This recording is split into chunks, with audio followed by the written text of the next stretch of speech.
Afternoon,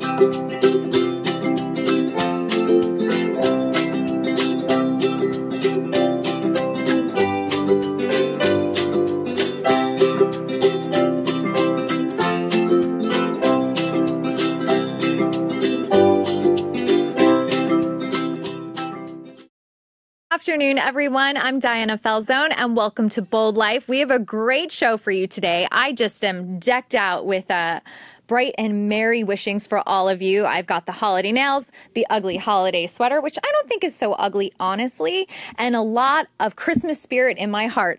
Actor Oliver Stark will be joining us later from Fox's new show 911, and we'll also chat with Shonda Rhimes, Stylist. Remember, I'll be taking your comments and questions live during the show, so make sure to leave your thoughts on Facebook and Twitter. Let's welcome our first guest and get into some lifestyle headlines of the week. Today we have Valerie Greenberg with us, host of Crosstown Connections on Bella TV, and Chantal Rochelle, a content creator and on-air host of Buzzfeed's. Hello, ladies. Well, hello. Hey, hello. I'm so happy to be in such fabulous presence right now, ladies. I'm sandwiched between two fierce females.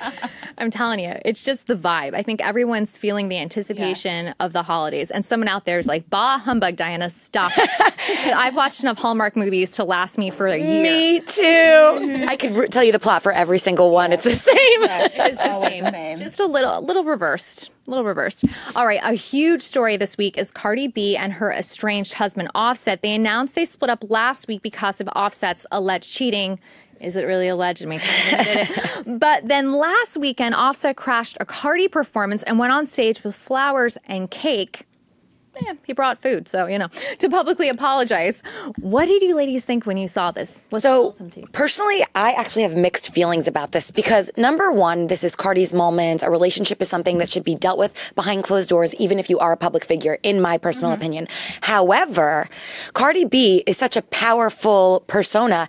How did he get on stage without somebody in her camp signing off that's supposed to have her back? So, I don't know if they were in cahoots. I don't know exactly what to make of this situation. I feel this way. Do not come to my job, my place of employment, while I am actually working and come bring personal issues to my place of employment. Imagine, like, here right now, imagine you're at your desk, someone's like, hey, yo, I'm sorry. Like, literally, it's so embarrassing. HR alert, hello. Like, what is going on? I thought it was very highly inappropriate, and I felt the secondhand embarrassment on stage when Cardi was, like, looking at him. See that face she made? That was so, I felt uncomfortable for her. I think there is a time and place, and I also think that he needs to do the work behind the scenes. I think making all these public gestures, it's really awkward and it's weird. There's a lot of talk on social media, like being manipulative and being awkward and being controlling. There are factors and all kinds of things with that, but at the end of the day, handle this behind the scenes and don't be so publicly, like, embarrassing her. Completely agree. You do have to also think of the motivation behind that. Right. Is this more about clamoring onto her star power and making it about him? Like we said, it kind of shows a little bit of indications of maybe narcissism on his behalf. Yeah, and you can also tell that this is something now that she doesn't really want to talk about because she sat down with Extra to promote some stuff with AJ Calloway, and I was reading the article, and it was just like, she brushed on it. She was like, I'll always have certain feelings towards him because he's the father of my child, but like didn't dive any deeper. And so, she's not somebody to bite her tongue by any means. So you could tell this is something that's very personal to her that she doesn't really necessarily want so public. When children are involved, it gets serious. Absolutely. Totally. He has to do the work, and he has to change behavior. That's the work. If someone did this to you at your place of work, what would your response be to them? I think I would be in shock just as she was. I would pay J-Lo and be like, I don't know you. Like, I have no idea who you are. Mariah Carey. I've never met you in my life. And I would make it just try to, because it's public, so I just try to, like, awkwardly, like, who's this person? Security? Yeah, I mean, exactly. Yeah, it's awkward. Handle that behind the scenes. Yeah, I'd be like... It's a sign of immaturity as well. It is. I think he needs to grow up and work on himself a bit, besides just, like, taking the stage. I'm just still confused how he got on the stage, coming from a background in talent publicity. I don't know who signed off on that. I feel like someone thought, this would be a great headline. This would do really well in the press. It was strategic on someone's part. She needs to look at her camp and her team. For sure. Absolutely. Another headline this week, actress Rachel McAdams is making headlines for posing in a high fashion shoot with breast pumps. The photo shows her wearing Versace and diamonds while pumping. The photographer said she wanted the photo to help normalize breastfeeding. What did you guys think when you saw this? First of all, when did Regina George become a mom? I did not know. Yeah, she's good at keeping her. Yeah, Like, she's like low key about this. First of all, more power to her. Like, embrace yourself. Like love who you are. It's natural. We're women. It's a part of life. Like, I just love that she's embracing it and making it known. Like, this is what I have to deal with as a mother in my body, and I think it's beautiful. And kudos to her. I think it's so cool how they, in such a tasteful, artsy way, incorporated it into the pages of this magazine, Love, Love, Love, that's coming out. She looks so fierce. Like, whoever did the styling and makeup of this, I mean, like, I can't even get over it. Now, that being said, listen, I've got eggs in the freezer. I want to be a mom one day. And I will tell you this right now. I think that breastfeeding is totally natural. I might get some flack for this. I just feel like all the women that are breastfeeding their 6, 7, 8-year-olds, that I'm not signing off on. I think there's a cutoff when the appropriate matter stops. Your child can climb and stuff like That's that. when I say cut the cord. Once you got a tooth coming in. Yeah. Oh my gosh. She's able to say hi. I want your Yes, agreed. I have a little one, and Yes, you I will do. tell you, the breastfeeding thing was hard for me. It was hard for me at first. It really was. It didn't come so naturally. It was something the hospital immediately wanted to push you into. Then they give you breast pumps if you're not producing enough, and I felt kind of like a cow, and far from glamorous. And if somebody can do that, that's more power to them. But I'm also kind of I'm like a extrovert introvert, so I'm not somebody that would feel comfortable just, Putting it all out there. putting it out there, and even like nursing at a mall. If you can do that, that's great. But for me, I'm shy about that stuff. Yeah, and that's the thing. Everybody, puts themselves out there in a very individualistic way, and it's whatever works for you. But these photos I thought were beautiful, and then there should be an age cutoff. And I do think we need to stop like sexualizing everything so much. 100%, without a doubt. There's difference. Now, because we are getting to the end of the year, a lot of people are making their New Year's resolutions. Are you guys into New Year's resolutions? Absolutely. I think that anything that can shift your mindset into a positive, rebirth of beginning of awesomeness, then go for it. You know what I mean? Any chance I get to better myself, whether it's an excuse. That's why when people say to me, do I like watching sports? I say to them, oh, I like any excuse to go to a bar and drink with my friends and dance and have a great time. Of course I love sports. So same way that I love resolutions. I'm the opposite. I try not to make like the first of the year or the beginning of the year. I try to hold myself accountable throughout. I just try not to make the big expectations of, you have to achieve this. So I try to let this be longevity. Make sure you're holding yourself accountable all through the year. And so at the end of the year, what did I do today? When people are talking about, what are you going to do into the new year? I'm like, let me start today in this moment, trying to make myself better. So my New Year's resolution is to do more things that bring me joy when it comes to like, things that when you used to do it, like when you're childhood. So like going to the movies, things like that. Like that's what I want to do more of. Yeah, that sort of bring back positive memories. Exactly. And I also think that every year I try to surround myself with people that just make me better. And I try to say, all right, again, using that expression, cutting the cords to anybody that sort of, doesn't lift you up, sort of a thing. Yep. It's really about focus. I mean, I just met this beautiful girl in the waiting room, what am I saying? Waiting room. Where am I? The doctor's office? The green room. You know what I mean? twist. Chatting outside. And it really is about building each other up. And I know it sounds cliche, but it is the factual truth. When you're happy and the energy that you're putting out there.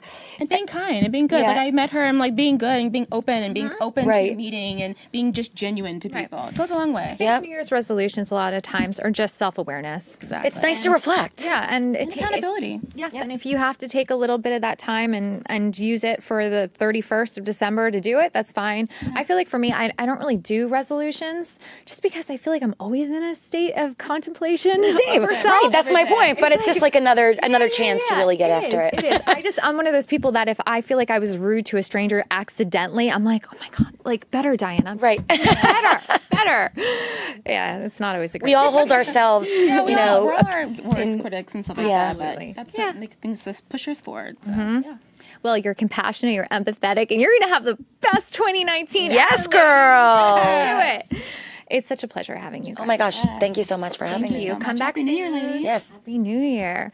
Our next segment is our Bookster segment. Bookster is a website for book lovers and much more. We're excited to welcome Jen Sincero on Skype. She writes the You Are a Badass book series, and her latest book is called You Are a Badass Every Day: How to Keep Your Motivation Strong, Your Vibe High, and Your Quest for Transformation Unstoppable. That is one heck of an awesome title. Hey, Jen. How's it going? Good. I love the name of your series, and I like to always say, be a badass every day. In some way, be a badass. So can you tell us about your book? Yeah, it's sort of like a spiritual personal trainer of sorts, where if you're already working on yourself and reading other self-help books and meditating and all that stuff, this will kick your butt and make sure you stay on track. I like it. The book has 100 exercises and reflections for the reader. Can you give us some examples? Yeah, so, one exercise might be to get really specific about your goals, write them down, because I think a lot of times we're like, yeah, I'd like to get rich or be happy or whatever. Right. Like, get specific and it might happen. Well, see, that's interesting you said that, because I had a girlfriend who went through a terrible divorce and thought she'd never love again. And now she believes in writing down lists. And she wrote every characteristic that she wanted her future husband to have. And she said, I wish I was more specific because he's everything on that list and I forgot a couple things. So is there power in intention? Absolutely. And I've heard that same exact story myself where, and I've done it myself where I write stuff down. And yet we tend to not take the, 4 minutes it would take to make a list like that about how much money we desire to make, what we want our lives to look like, what we want our future mates to look like. It really doesn't take that much time. Yeah, that makes sense. How has your life changed because of your focus and motivation? Completely. My big stumbling block was around money. I was living in a garage in my 40s, and I got really specific about how much money I wanted to make and exactly what I was going to do to make it. And man, it's night and day now. How long did the writing process and publishing process take for you? I'm sort of sad that you asked that question. My experience is extremely abnormal. I am a sprint runner, and I write most of my books in a month. Really? Yeah. And, I've been a writer for over 20 years. I keep trying to be one of those people who shows up every day and does it, and it's just not who I am. So if it ain't broke, don't fix it. But, and then I go away for a month and live in a canyon and don't check any cell phone stuff. So that's my balance. Well, that's smart, though, because it's probably how you recharge the battery and go back out and sprint again. Yeah, and I think there's a lot of people like that, and I think that they beat themselves up because you're supposed to have this daily balance in your life, and I think there's lots of different ways to have balance. I like that you said that, because we put pressure to find balance, which is kind of the antithesis of what you're trying to do. But I think it's just what works for you and how you're able to accomplish your goals. And if you can do a book in a month, more power to you. If you're somebody that needs to have that daily task of I need to write 48 hours a day to keep my craft strong, then so be it. Absolutely. And we have enough ways that we make ourselves wrong, So if that's how you knock it out of the park, accept it and capitalize on it. Now, we're talking about finding our own self-motivation. It's almost January. We just talked about New Year's resolutions. Are you someone who believes in the power of resolutions? Definitely, whether it's on New Year's or the 3rd of March or whatever. But I think taking that time to sit down and get very clear on the specifics of what you desire to create is critical. And I just, I see so many people not doing it. So hell yes. I like that. Now, we just mentioned something about people not doing it, and the majority of people bail on their resolutions by February. What's some advice that you give to people who might not be able to have the follow through? I have so much advice, but one thing would be to chunk it down instead of, coming up with some grand scheme and trying to see the whole thing at once. Like, let's say you want to write a book, chunk it down and be like, I am going to write half a chapter in January. I'm going to write the rest of that chapter in February. Get clear on the pieces and chunk them down so that you can get out of overwhelm, because that is the biggest killer. So mostly be realistic about your goals and what you're trying to do. Yeah, more, think big and dream huge and all that. But I think then the actual tasks of it need to be out of overwhelm and bite-sized so that you actually do what you set out to do instead of curl up in the fetal position because you can't handle the whole thing. Well, also with failure, when you set a goal and you're just hitting roadblock after roadblock, how do you continue to have that enthusiasm and passion for that goal? You go to the spiritual gym, as I call it. And that's actually what You Are a Badass Every Day is about, is staying motivated. And so you've got to have, again, specifics in place. What self-help book are you reading and how much of it are you reading it? And when are you reading it? What people are you surrounding yourself with? And when do you talk to them? Are you meditating? When and for how long? What music are you listening to? What are you doing? Motivation and tenacity are muscles, and just like physical muscles, you've got to keep them in shape. Awesome. Do you have a resolution for the new year? Yeah, I'm going to get in shape. I'm going to... You will be able to bounce a quarter off my stomach by the end of the year. All right. And you know what? I believe you. I know that you're going to do it because you are very focused and you wrote the book after all. Thanks for joining us, Jen, and have a very happy holiday. Thanks so much. You too. Next up, we're excited to have musician and entrepreneur Ashley Keik with us. She'll play the saxophone for us later in the show. Right now, I'm excited to hear about her work bringing music education to Queens. She's a talented musician. She's even played sax for Steve Harvey on Family Feud. Let's check it out.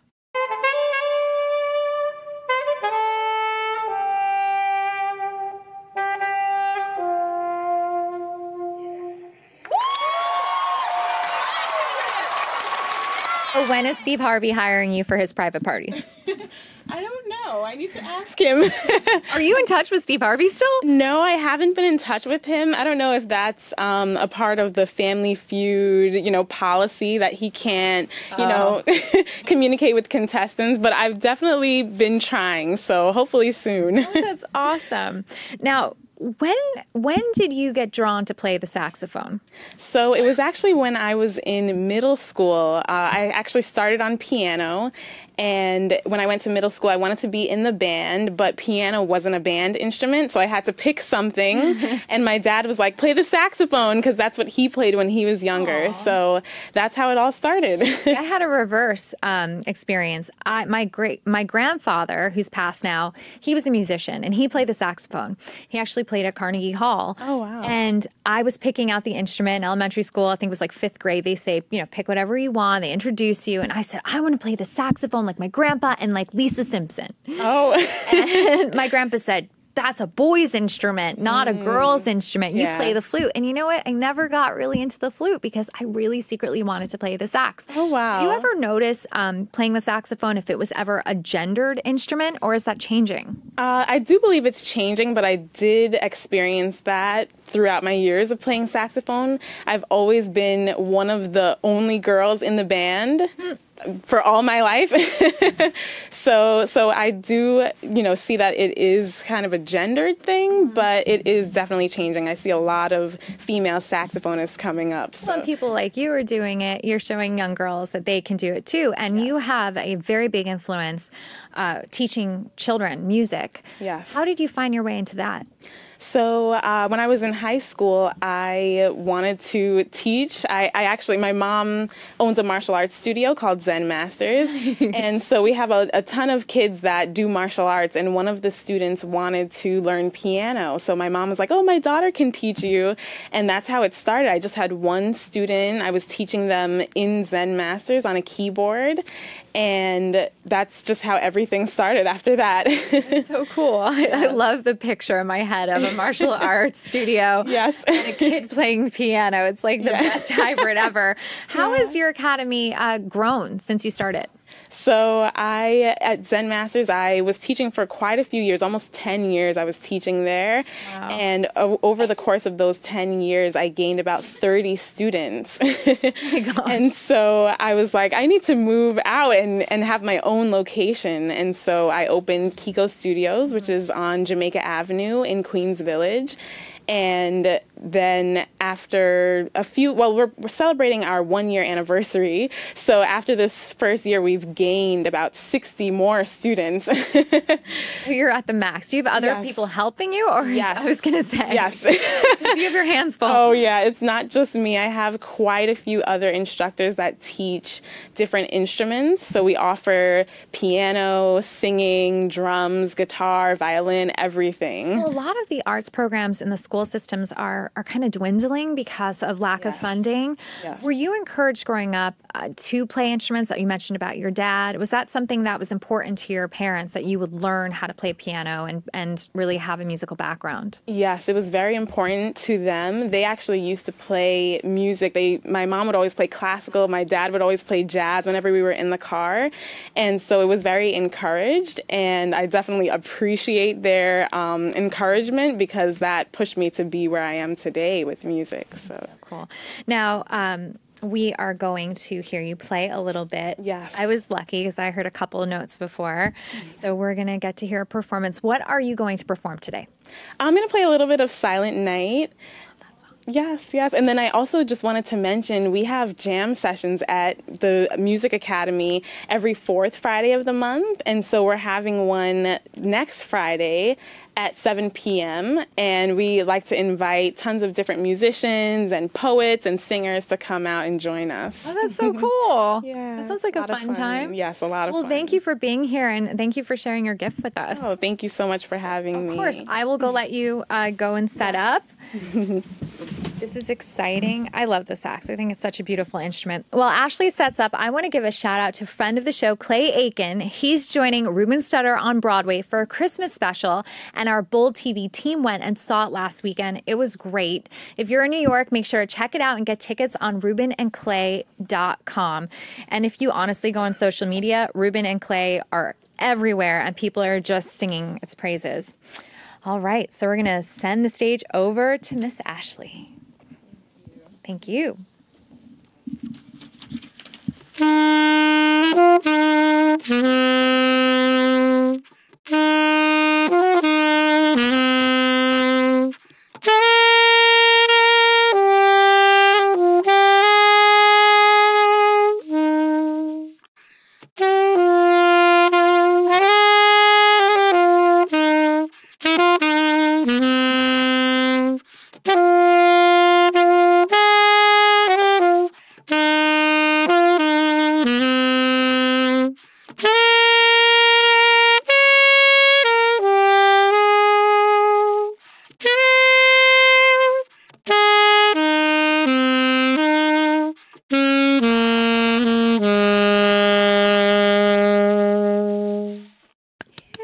Beautiful. Thank you for joining us, Ashley. Come back soon. Happy holidays. Next, let's welcome Dana Asher Levine on Skype. She is a stylist to some of the biggest female execs in Hollywood, including Shonda Rhimes, and is known as the clothing therapist. Now I'm second guessing this sweater choice. Welcome, Dana. Hi. How are you? Hi. Good. Well, thank you. You've dressed numerous Hollywood execs. What's your process if someone like Shonda Rhimes comes to you and asks you to dress her for an event? Well, it depends also on the event. So I usually start out by meeting with them first, talking about what they need, what they're comfortable with, and then I go out and bring a bunch of choices back to her, and we go from there. In your work, you emphasize dressing real women of all sizes and ages. Why is this important to you? Well, number one, there's successful people that aren't just a size 0 or 2 model size. And they're out there selling scripts, TV shows, running companies, funds, hedge funds, and they want to feel great too. Men, they just put a suit on and go to work every day. You know, women, it's how do you feel? Oh my God, I'm in a bad mood, good mood, I'm bloated, I'm not bloated, I'm happy, I'm sad. We're a lot more emotional when we get dressed. That's interesting that you mentioned that. Do you think some stylists put too much emphasis on looking perfect? Well, I wouldn't say it's always about looking perfect. I think it's always about what they want to represent, whether it be a certain designer or watch or makeup. So they have a different motivation than, say, I would. I just want the whole picture to be good. I don't have someone saying, oh, my God, you have to wear Dior, you have to wear this, you have to wear that. I get it, kind of just do what I want. Is that because in certain, I guess, certain stylists maybe work with certain designers, so they have to push that brand, where for you it's more... Or they're also like doing a PR stint for a movie, or they're doing stuff like that where designers want to be represented. I mean, for me now, when I first started working, writers weren't celebrities. I was trying to find the right words for that. But now they are. Like in the olden days, people wrote shows. You weren't like getting clothes for Marcy Carsey Productions. It wasn't that way back in the day. But now writers are celebrities. So it's a whole different world. And studio presidents are celebrities and executives are celebrities. So it's kind of like a fine line of, you know, being dressed properly. And also my clients can't accept free things. Like they can't take free clothes because like the president of Fox / Disney, they can't accept gifts over $500. So right, because it's bribery. Yeah, right. I'm sorry. I don't take stores don't pay. I don't take commission from stores. They would like to. Some stores would like to pay me commissions, but I choose not to accept. You know, you mentioned how the celebrity definition is broadening because we're seeing executives, writers, producers in the limelight. Do you think the entertainment industry is becoming more inclusive and accepting of real women because you're not just having the size 2 actress? Well, absolutely. I think for so long people didn't realize how much women had to say behind the scenes, at least the way I think of it. So now that there's been Time's Up and all these movements, they're just as important as the celebrities. I actually feel like they're a little bit more important.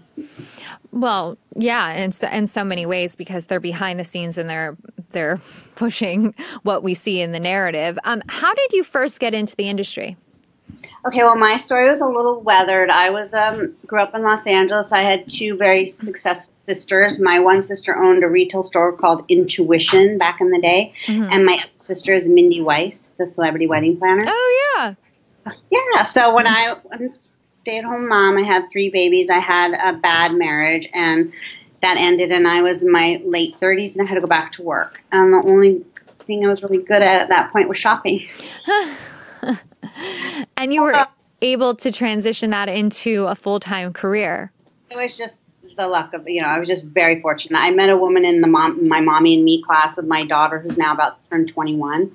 And she's like, you always look so great. Can I pay you to shop for me? I'm like, what? Someone wants to pay me to shop? And then I called my sister Mindy. I'm like, oh my God, she wants to pay me to shop. She's like, that's so crazy. I just had Dana Walden in my office and she doesn't have time to shop for the Emmys. And that's how I really started. It's always like those lightning strikes once kind of things that I think brings you to where you need to be, and also taking the opportunity and then knowing what to do with it. And that's what you've done.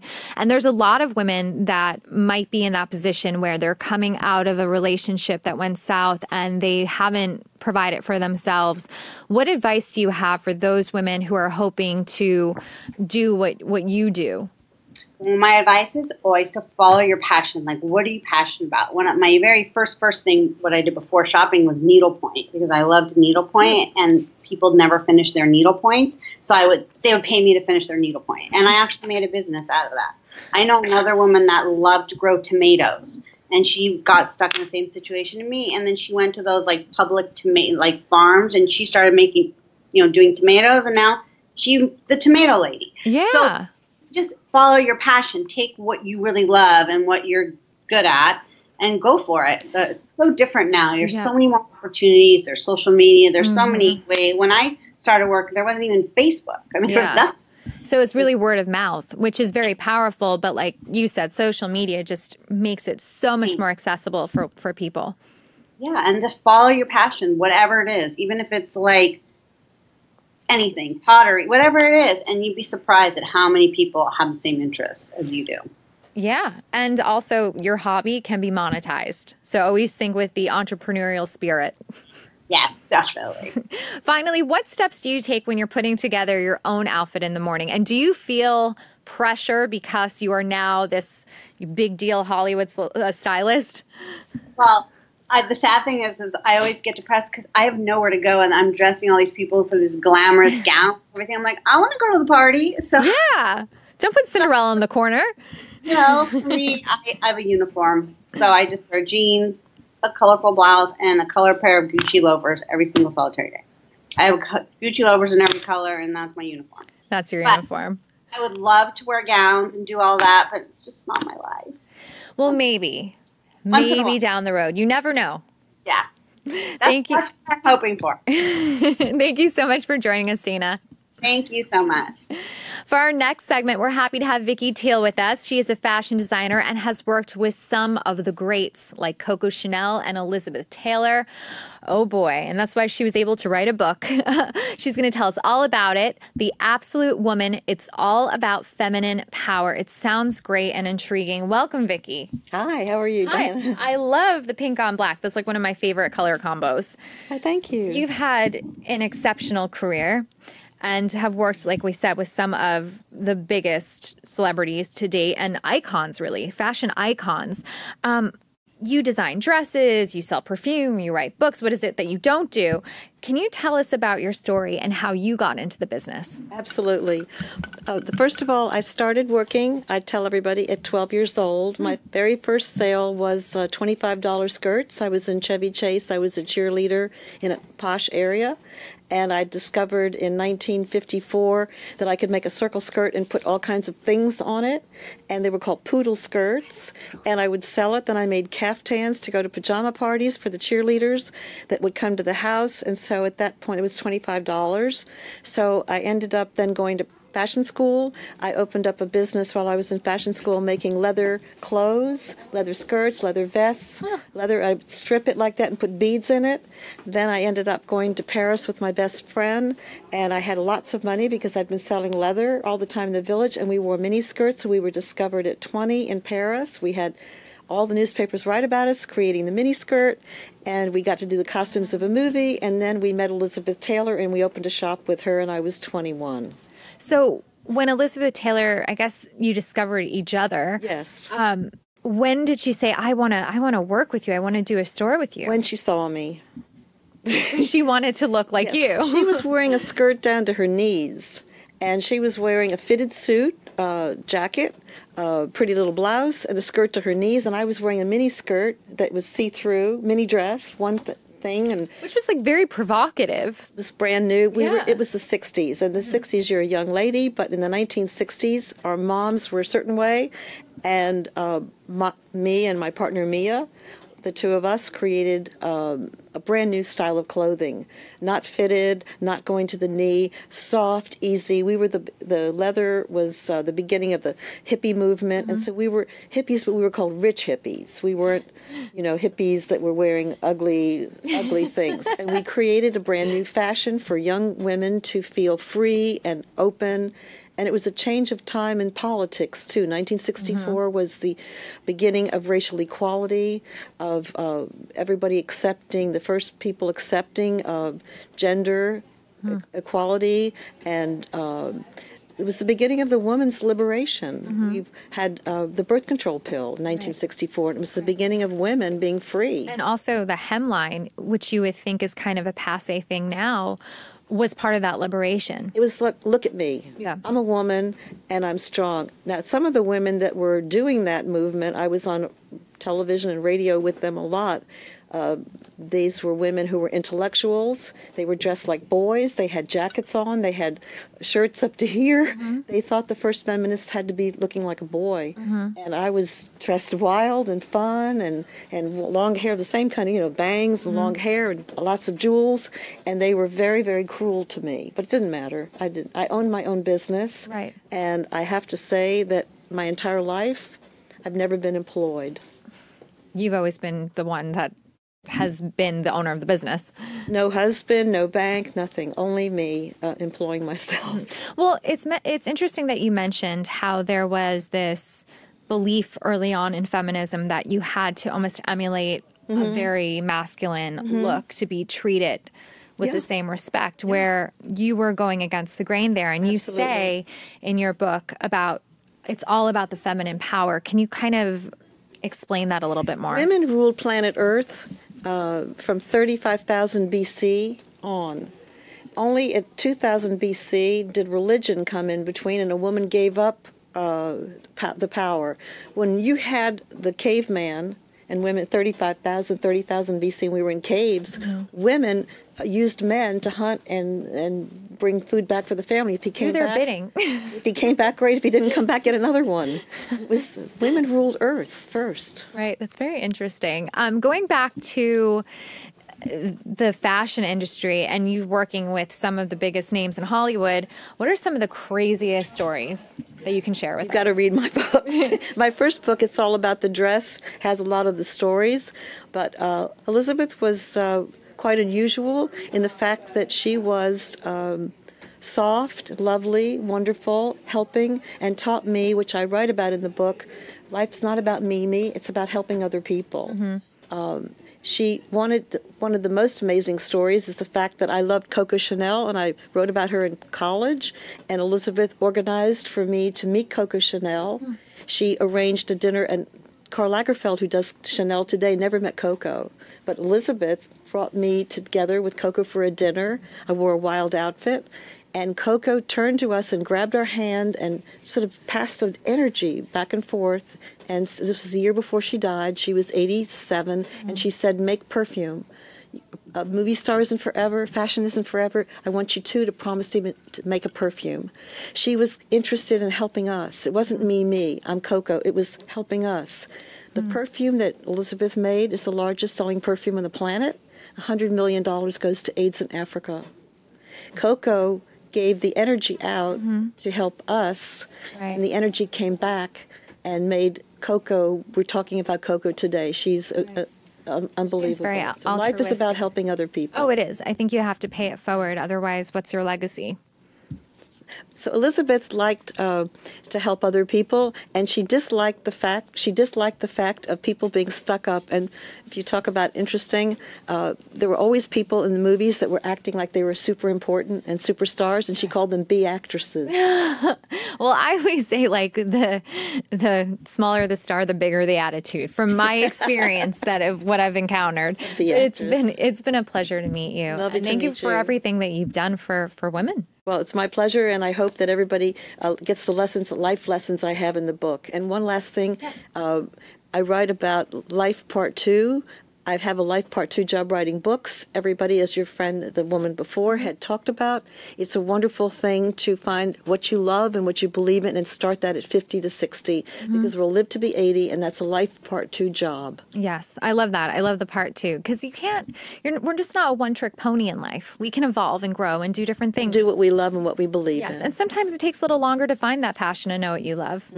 Thank you. It's my pleasure. Have a happy holiday. Thank you, dear. Actor Oliver Stark is joining us next on Skype. You may have seen him starring alongside Connie Britton and Angela Bassett as a firefighter in Ryan Murphy's new show, 911. Welcome, Oliver. Hi, how you doing? Good. Thank you for joining us today. Thank you for having me. So what did you think when you first heard they were making a show about first responders? I mean, when I first read it, I was really intrigued, I think, by the fact that it was kind of stepping outside what is usually done and including the 911 dispatchers. So I think it's something that hasn't really been done, even though there are plenty of 911 shows. Can you tell our viewers a little bit about your role in the show in case they haven't seen it? So what I've heard is kind of a playboy fireman who has an affair with Connie Britton. Yeah, I mean, it certainly started off moving in that kind of direction. He was something of a little too promiscuous for his own good. And he was in a relationship with Connie in the first season. It wasn't an affair. They were together. I'm trying to defend him. But kind of as the show has gone on, I think he's calmed down a lot and kind of become aware of the responsibility and the importance of his job. And so there's been a lot of growth there, which has been really lovely to get to be a part of. A lot of the show's crazy and extreme plot lines are actually based on true events. What are some of your favorite cases from the show? I think one of my personal favorites was in the first season, my character had to remove a 7-foot tapeworm from where tapeworms come from, which I didn't know this, but is somebody's, how do I say this, rear end. So that was Oliver. Really, I love how delicate you were with that. That was so like British of me, right? Like, how do I say this without, So that was a fun one because it was just so bizarre, but actually was quite an important moment of growth for the character. I think it was the first time in the first season where my character was like in control and actually making the right decisions. And it's quite funny to me that it was around that. But we've got a lot of big stuff coming up, emergency wise as well. Yeah, you never know where a growth potential is going to occur. Yeah, sure. What's it like to dramatize real events but still stay sensitive to the real people who went through it? Yeah, I think the important thing is to just kind of stay true to the events as much as possible, so that it's an accurate kind of representation, and to portray the people if it is based on real people rather than just a real event, you know, as true to life as possible and as respectfully as possible, which you do, I think, by being honest. Right. So yeah, I think we've done our best to kind of walk that line and make everything as it should be. Mm-hmm. And I think that falls really on the writers primarily, and then through you as delivering it as sensitively and empathetically as you possibly can. Yeah, I think the writers, you know, they do a lot of work and spend however many hours kind of whatever is going through YouTube or reading headlines to find these stories. And then when it comes to us, you know, a lot of that work has been done by them, thankfully. And then, yeah, when it does come down to us, it's just about, as I say, I think staying as true to it as possible and being aware as well of the fact that real people went through this. One of the ways that you have shown a lot of kindness and sensitivity is that the 911 cast posted a lot of support for the firefighters and first responders in the California wildfires this fall. How does it feel to represent people who have these jobs? I think it's genuinely very important to all of us that we make this show in a way that is a tribute to them and that we pay our respects and we show the kind of positive and the honor that they have. I know that we're all involved and we've all taken part in things like fundraisers for the LAFD and you know, we kind of feel like if we're going to be able to play these parts and make a living from that, representing real life firefighters, then we also need to pay some of that back. And it's thankfully something that runs through the entire cast. We're all very conscious of being a part of that. Do you think 911 helps give more attention to people with these jobs, first responders, firemen, police officers? Yeah, I think so. I mean, certainly for me, I find first responders are, you know, they're there, right? But you don't really consciously think of them until you need them. And then when you need them, you really need them. True. So it's certainly kind of brought it to the forefront of my head a little bit where I'm much more consciously aware that they're out there and just the whole scope of their job, I think. I quite ignorantly thought that firefighters only put out fires. I didn't think about all the medical aspects of their job and just really how every job that they go on is so individual and unique. So they're kind of problem solvers. The show has an incredible cast like Angela Bassett, and obviously you had a relationship on the show with Connie Britton's character. What was it like working with these huge names? That's funny. I just caught the end of your last interview and you said something about the kind of bigger people being the nicest. And it runs true on this cast as well. Like they're such a delight to work with. There's no sense of any ego. So for me coming in, it was quite an intimidating thing. But actually, once I was there, it didn't even feel like that big a deal because they're just such nice, down-to-earth people and truly professional and incredible at their job, but real human. You know, they have a real human side to them. So actually, it almost doesn't feel like I'm working with these big names. It just feels like I'm working with fellow actors, fellow people doing their job. What did you do before you got into acting? Everything. That's an honest answer. I've been a door-to-door salesman. I've been a cleaner. I've been a call center operator. I've worked in shops. I've been a nightclub promoter, like a whole host of different things before I was finally able to make some money from acting. What advice do you have for aspiring actors, other than get 12 jobs? Yeah, well, actually, that was there was a time when I was working a day job and a night job because I wanted to be able to come out to LA for the first time and to pay for that. So I think that is part of it. Actually, be prepared to put in the work. But I think like it's hard a lot of the time. Like I've had really low moments when I wasn't working, but I had to kind of always find that within myself somewhere I felt like I was going to be okay, even if that wasn't necessarily a conscious thought. So it's about building up a self-belief. I think that even in the darker times when you're not so focused on it, it kind of resonates somewhere within you that we're going to pull ourselves out of this at some point. So yeah, I think work on building up that self-belief and have people around you that believe in you, even when you don't believe in yourself, I guess. Oh, I love that. That's a great message. Thank you for joining us, Oliver. Thank you for having me. And congrats on the show. Thank you very much. let's get into the Christmas spirit and change up our background.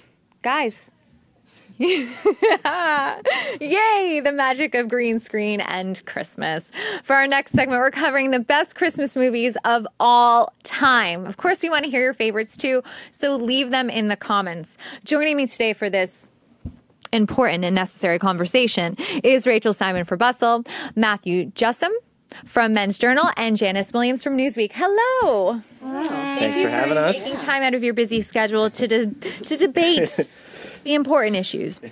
Let's get into it. Our first category is unconventional Christmas movies, and let's start with a long-running debate. Is Die Hard a Christmas movie? We're already having passionate responses. Before we get there, first, let's watch a clip of the trailer. It's Christmas Eve in L.A. But a team of terrorists. You want money? What kind of terrorists are you? Who said we were terrorists? Have their own holiday plans. And I'm telling you, you're just gonna have to kill me. Okay. We do it the hard way. But the one thing they didn't plan on was New York cop John McClane. Got invited to the Christmas party by mistake. Who knew? Okay, this is a good place to start. What elements make a Christmas movie? I guess I'll start. Well, for one thing, all I want to do is watch Die Hard. But I think I wrote about this in the piece that I put together about Die Hard being a Christmas movie. It kind of does come down to personal preference for people, what they define a Christmas movie as. For me, I'm kind of on the broad side where if you have Christmas references, some Christmas songs, even if it's not directly about Christmas, I think you could call it a Christmas movie. Although I think people who are more traditional about it, that's okay too. But for me, that's why I think Die Hard does fit into the box, because as you just saw in the trailer, literally the first thing they said was, it's Christmas Eve. So to me, if it's set there, there's lots of references. So that's at least. So for you, it's location and time. And references. Okay. What do you think, Rachel? I think it's a Christmas movie. I think any movie, I agree, like any movie that's set during Christmas or has at least a large portion of it set there qualifies, no matter what the genre is. It's like I would consider the first couple Harry Potter movies Christmas movies, just because there's so much of them that has to do around the theme of Christmas, and you get like in the spirit there, so I think it is. Janice, you wrote about a new poll on the Die Hard debate. What were the results? There were basically more than 50% of Americans that do not believe that Die Hard is a Christmas movie. I am one of them. I do understand that, it's set on Christmas Eve, but, I don't know. That's not enough for me. Where's the warm fuzzy? Christmas time is about happiness and family, and I do understand that he's fighting for his family's protection, but I don't know. That's just not enough for me. And even Bruce Willis himself has said that Die Hard is not a Christmas movie. It's hard to fight with that. Yeah. Yeah, that's true. Unconventional movies also kind of falling into or not falling into the Christmas genre. Gremlins. Okay, let's just jump in and talk about this, because Gremlins could very much be a Christmas movie, but it's horrifying. Like, I watched it as a kid, and I'm more scared of it now than I was then. It definitely has some of those like scary elements that you almost be like, why isn't this like a Halloween movie? Obviously, part of the story revolves around that, it's a Christmas gift. So I feel like that kind of puts it in the box. But I get what you mean, because as you were just saying, when you think of Christmas movies, you do kind of think of kind of that warm, fuzzy feeling, or that sentimental feeling of, of It's a Wonderful Life or something like that. So Gremlins, again, in my personal opinion, it is, but at the same time, I totally could see someone saying, I don't want to curl up with a nice hot cocoa and watch that movie on Christmas. Like our families watching Gremlins together with their small children. It's Christmas Eve. We're waiting for Santa to come. We're not turning on Gremlins. That might ruin the night a little bit. I'll admit, I've actually never seen Gremlins. I know. But the thing is, I'm not going to start now because, especially this time of year, because I agree, even though if it was something that I would have maybe considered a Christmas movie, it's watching it for the first time, something that's going to be that creepy and weird. That's not how I want to spend my holidays. Honestly, if I could just make a highlight reel of Gizmo as a baby. He was really cute. That's